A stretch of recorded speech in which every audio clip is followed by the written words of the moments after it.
दोस्तों, पहले भाग में मैंने आपसे चर्चा इस विषय पे की कि कोरोना बीमारी है क्या, जो कोविड-19 है, और उससे बचाव कैसे किया जाए।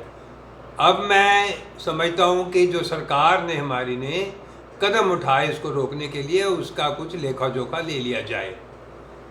कोरोना इन्फेक्शन के बारे में हमें दुनिया में कि ये महामारी के रूप में फैल रहा है, दिसंबर में कुछ जानकारी हो गई थी, जब चीन के वुहान जो प्रांत है उनका, वहाँ पर ये बीमारी फैली थी।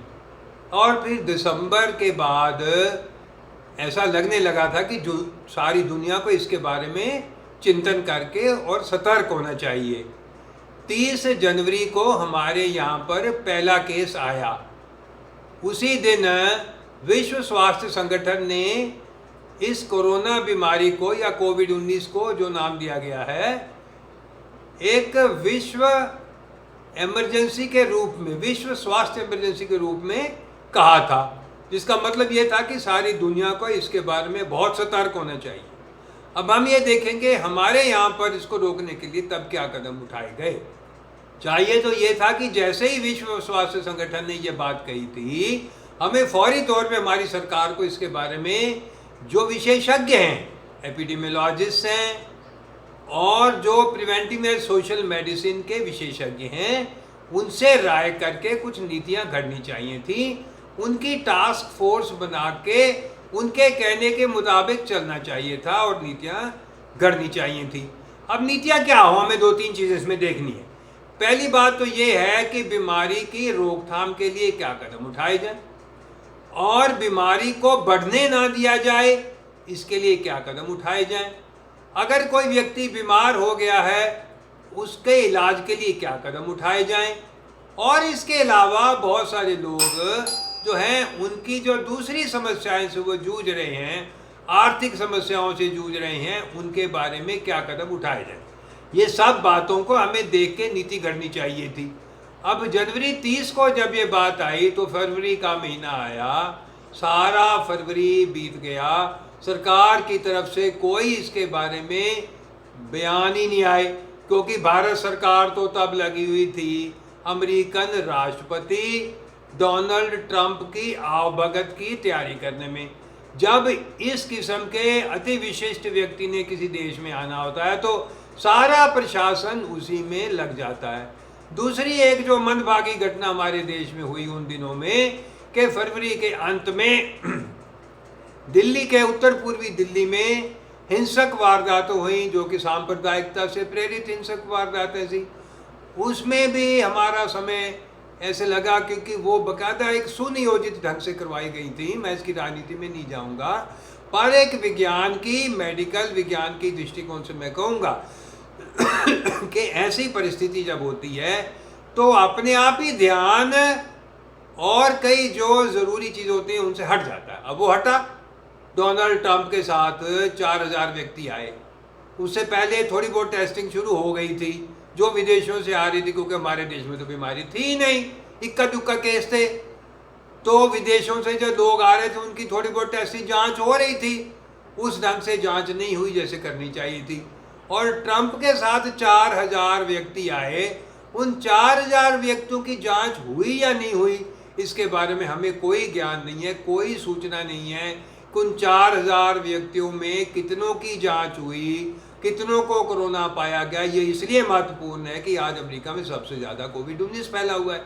हो सकता है उनमें से भी कुछ के और वह छोड़ भी गए हो, क्योंकि उसके जाने के बाद केस एकदम बढ़ने शुरू हो गए। चलो, फरवरी भी बीत गया, सरकार आराम से निश्चिंत रही और ये हम कहते रहे कि हमारे देश में कोरोना कोई नहीं, हमारे देश में कोरोना कोई नहीं। दुख की बात है कि जो हमारे कई डॉक्टर जो आज उच्च जो अपने जगहों पे बैठे वो भी ये बात बोलते रहे, हमारे जो स्वास्थ्य मंत्री जो खुद डॉक्टर है वो भी ये बात बोलते रहे। अब उसके बाद आया मार्च शुरू हो गया। 13 मार्च को जो हमारे स्वास्थ्य मंत्रालय के द्वारा जो विज्ञप्ति जारी की गई, उसमें भी कोई गंभीर चिंता नहीं दिखाई गई इस बीमारी के बारे में। सो मार्च बीत गया, चलते चलते चलते आ गया मार्च का अंत, और अचानक हमारे प्रधानमंत्री को, जैसी उनकी आदत है, उठा विचार, उन्होंने सूचना दे दी कि लॉकडाउन, 4 घंटे के बाद लॉकडाउन, कुछ नहीं सोचा गया कि इसका सामाजिक आर्थिक क्या प्रभाव पड़ने वाले हैं, 4 घंटे के लॉकडाउन में क्या होगा। लोगों के पास वक्त ही नहीं है, लोग कोई फैसला ही नहीं कर पाए। और फिर प्रधानमंत्री ने 25 मार्च को यह भी कहा कि हमने महाभारत को 18 दिन में जीता था और हम कोरोना को 21 दिन में जीतेंगे, और 21 दिन के बाद यानी 16 मई के बाद हमारे देश में कोई कोरोना का केस नहीं होगा, ये उन्होंने कहा। अब ऐसा तो वैज्ञानिकों ने तो कहा कि भी ऐसा नहीं है, ये झूठ है, ऐसा नहीं हो सकता। लेकिन प्रधानमंत्री तो अपनी बात पे अडिग रहे और लॉकडाउन भी हो गया। ये भी कहा गया कि लॉकडाउन ठीक नहीं है क्योंकि अभी कोरोना नहीं इतना फैला हुआ, लॉकडाउन के कारण लोगों में बड़ी कठिनाइयां आने वाली, इसलिए उनको वक्त दो। जो लोग अपनी अपनी जगह अपने अपने घरों में, मजदूर लोग या कामगार या दूसरे या कोई भी व्यक्ति जाना चाहता है उसको जाने के लिए समय दो ताकि वो घर चला जाए। लेकिन ऐसा नहीं किया। धीरे धीरे जब ये जो पहला लॉकडाउन है 14 मई को समाप्त हुआ, लोगों ने पूरा सहयोग दिया, उसके बाद लोगों को था कि अब ये लॉकडाउन समाप्त हो जाएगा, कामकाज शुरू हो जाएंगे। पर उस दौरान में लोगों की इतनी समस्याएं बढ़ गई, खान पान की, राशन की, बेरोजगारी की, आर्थिक दृष्टि से लोग बहुत ही गंभीर संकटमयी स्थिति में आ गए। जो छोटे उद्योग, छोटे कामकाज, वो भी संकटमयी स्थिति में आ गए, मजदूर भी संकटमय स्थिति में आ गए। अब लोगों को लगा भी चलो 14 मई के बाद ठीक हो जाएगा, तो 14 अप्रैल के बाद ठीक हो जाएगा तो सब कुछ ठीक हो जाएगा, पर ऐसा हुआ नहीं। फिर लॉकडाउन एक्सटेंड होता गया, आगे बढ़ता गया, और लॉकडाउन चलते चलते लोगों की कठिनाइयाँ बढ़ी। लोग पैदल अपने घरों को जाने लगे, भूख के मारे, प्यास के मारे। लोगों को वो ऐसा समय था जब पहला लॉकडाउन किया गया कि लोगों में कोरोना के बारे में घर घर जाके सूचना दी जाती, समझाया जाता, सामाजिक जो शारीरिक दूरी के बारे में और सामाजिक एकजुटता के बारे में बताया जाता।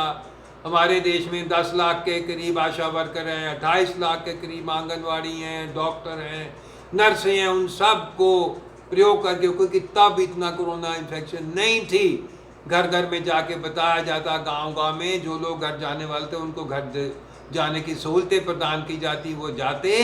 तब क्योंकि बीमारी नहीं थी वो शहरों से बीमारी गांव में ना लेके जाते। पर बाद में जब इतनी भीड़ भाड़ में वो लोग गए, कुछ पैदल गए, रास्ते में 400 के करीब कहते हैं लोग मर गए पैदल रास्तों में, कुछ रेलगाड़ियों में मर गए, जो श्रमिक रेलगाड़ियाँ मरी, बच्चे मरे, छोटे छोटे बच्चों की माएँ मरी, ये सब कुछ हुआ। और इस समय में जब स्वास्थ्य इमरजेंसी होती है, संवेदनशीलता की आवश्यकता होती है, संवेदनशीलता नहीं दिखाई गई सरकारों की तरफ से। हालांकि आम जनता मांग करती रही कि हमें कम से कम राशन दो, हम कुपोषण का शिकार नहीं तो हो जाएंगे। अब ये खतरा बरकरार है कि कुपोषण में लोग जाएंगे बहुत बड़ी गिनती में। जब पैसा नहीं है कहाँ से अन्न खरीदेंगे?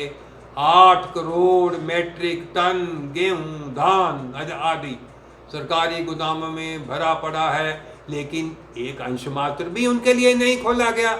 अब कुपोषण तो होएगा ही, और लॉकडाउन बढ़ता गया, ये विषमताएं, ये कठिनाइयाँ बढ़ती गई। इस दौर से हम गुजरते गुजरते अब सामने आ गया, हम दुनिया में चौथी स्थिति पे हैं कोरोना के केसेस के बारे में। विशेषज्ञों ने पहले ही कहा था, एपिडेमियोलॉजिस्ट ने, कि ऐसा नहीं होएगा कि हमारे देश में कोरोना ना फैले।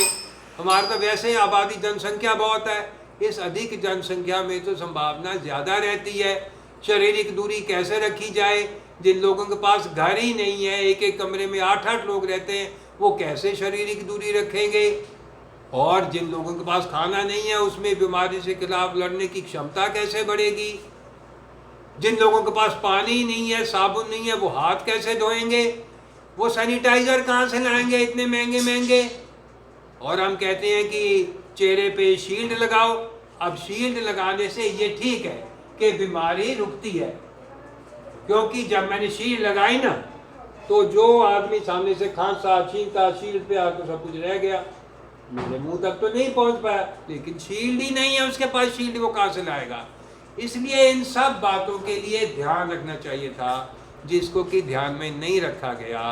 और अब जब इतना इन्फेक्शन फैल रही है, ये तैयारी नहीं कर पाई हमारी सरकार कि जब केस बढ़ेंगे तो क्या होगा, कैसे उसको संभाला जाएगा, वेंटिलेटर इतने कहाँ से आए, इतनी ऑक्सीजन कहाँ से आएगी, इतनी बेड कहाँ से आएंगे, अगर बेड लगे हुए और उसमें ऑक्सीजन नहीं है तो उस बेड का क्या फ़ायदा। कोई ज़्यादा बीमार व्यक्ति को तो ऑक्सीजन लाजमी है, उसको नहीं मिलेगा। और किसको घर में रहना है, किसको अस्पताल में क्वारंटीन होना है, इसके बारे में कोई नीति नहीं गढ़ी गई। विशेषज्ञों की राय को दरकिनार किया गया और अपनी एक खास ही जैसे मंडली होती है ना, मंडली की तरह बना के उनकी राय लेके सरकार अपने अपने बयान बदलती रही। और दुख तो मुझे इस बात है कि देश के स्वास्थ्य मंत्री, चलो प्रधानमंत्री तो डॉक्टर नहीं है, स्वास्थ्य मंत्री तो डॉक्टर है ना और सब चीज़ को समझते हैं, उनको अपनी बात को जोर से कहना चाहिए था प्रधानमंत्री से कि विशेषज्ञों की राय लो, बीमारियों की रोकथाम करने वाले जो विशेषज्ञ हैं, जो एपिडेमियोलॉजिस्ट हैं, उनकी राय लो, आर्थिक माहिरों की राय लो, आर्थिक विशेषज्ञों की राय लो, सामाजिक जो चेतन संबंधी जो चेतन लोग हैं उनकी राय लो, राजनीतिक पार्टियों की राय लेके फैसले करो। लेकिन ऐसा नहीं किया गया, इसलिए आज हम गंभीर स्थिति में हैं। पर अब इससे निकलना तो है ना। इसलिए मैं फिर इस भाग में फिर ये कहूँगा लोगों से कि सावधानियाँ बरतें। एक भाग और मैं कहूँगा कि अब क्योंकि गर्मी आ गई है, हम लोग अब एसी चलाने लग गए हैं। एसी चलाते हैं तो कमरे बंद कर देते हैं। अपने घर में है तो ठीक है, तो आपको पता है किसको क्या बीमारी है या नहीं है, फिर भी थोड़ा खोल के रखिए।